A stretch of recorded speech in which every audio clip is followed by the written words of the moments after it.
Bonjour, je m'appelle Daniel Lajoie, je suis copropriétaire à Élevage du Petit Veau avec ma conjointe. Isabelle Hudon, on est copropriétaire ensemble d'une entreprise de bovins de boucherie.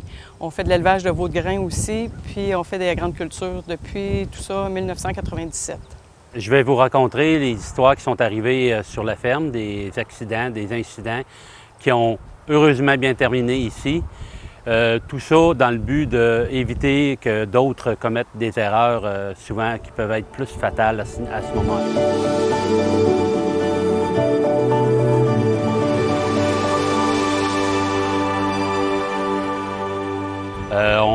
Une journée avant Noël, justement, on a décidé de déménager une vache, c'est les vaches terriers. On emmenait les vaches qui étaient garanties gestantes dans un autre parc à l'extérieur. Puis à un moment donné, il y avait un espace entre le coin du trailer et le bâtiment. Puis la vache a décidé de... C'est par là que je passe.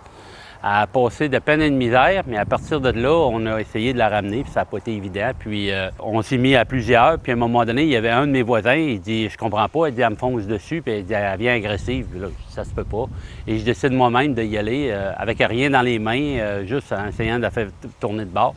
Plus ça allait, plus elle allait vers le sud, vers où que les zones boisées. J'étais tout seul dans le champ, il n'y avait rien autour, et elle décide que j'étais probablement la proie cette fois-là et non elle. Puis elle me fonce dessus, puis j'ai eu beau crier, faire ce que je voulais. Je me suis ramassé au sol, puis à toutes les fois que je levais la tête puis j'essayais de bouger pour essayer de m'en aller, elle me roulait, roulait tout le temps, jusqu'à temps là, que je bouge plus, que je fasse la mort là, d'à peu près quelques minutes, puis elle est repartie.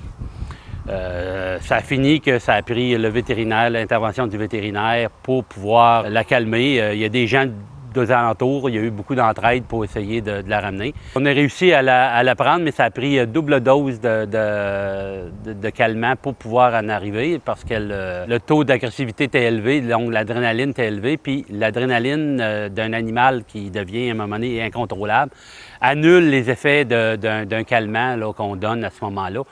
Ça fait qu'imaginez que même avec un calmant, ça n'a pas marché. Avec deux, ça a tout pris. Moi, je me suis ramassé couvert de bleu, puis de la misère à marcher plusieurs jours. Là.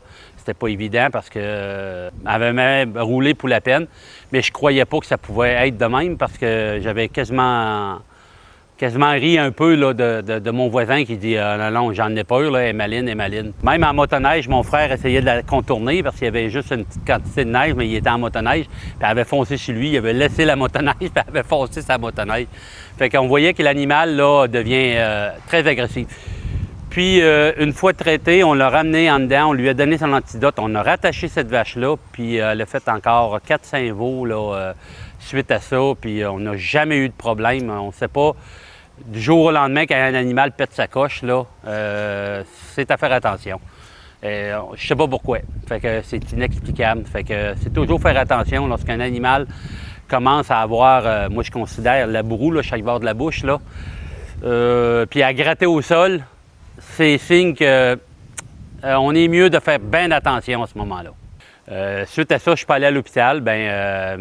Ma conjointe avait accouché, ça faisait à peu près une semaine. Puis il fallait que je continue à m'occuper des animaux. On n'a pas le choix. Puis c'était une question aussi de temps. Le 24 décembre, là, il était rendu peut-être 7 heures quand ça s'est terminé, cette histoire-là. Fait que c'était le temps que ça arrête. Là. Fait qu'on a passé Noël, le réveillon de Noël, tranquille à la maison.